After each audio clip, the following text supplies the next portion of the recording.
Izvještaj o radu tužilaštva u parlamentu nije dobio zeleno svjetlo uz oštre kritike na rad pravosuđa. Za kraj mi kažete kako vi komentarišete rad sudstva i tužilaštva, posebno što građani Crne Gore svakako mnogo očekuju od rada ovih institucija.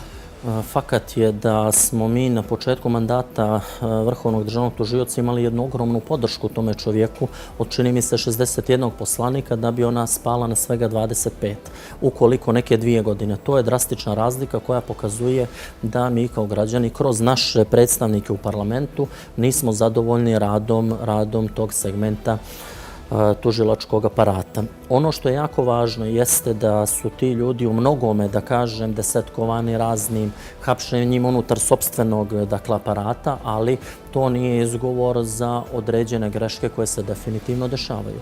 Vi imate danas javno izašao podatak sa suđenja osobi koja je bila na čelnim pozicijama u tužilaštvu, gdje aktivni sudija Višeg suda tvrdi da ne smatra za nelegitiman pritisak ukoliko ta osoba pita koga da pritisnem za taj i taj predmet. Upravo sam citirao ono što sam pročitao, tako da vam je jasno da uzalud uprava policije, specijalno policijsko odeljenje, specijalno tužilaštvo rade svoj posao ukoliko na sudu to sve padne ili ti ljudi budu oslobođeni. Ne bih da preduciram bilo čiju krivicu, ali imam jedan visok stepen nepovjerenja u sudski sistem Crne Gore.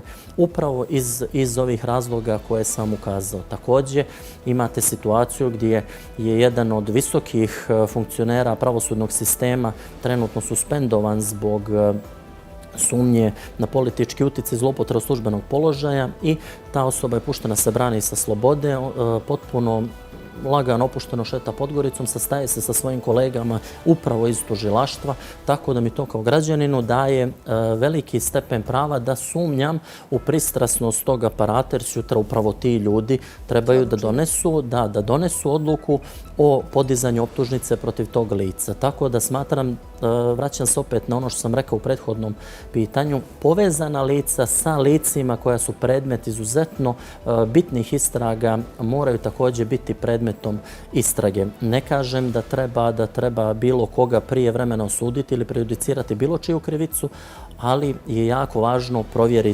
provjeriti te kontakte. Hvala vam mnogo što ste odvojili vrijeme za Infoplus. Hvala vam na pozivu.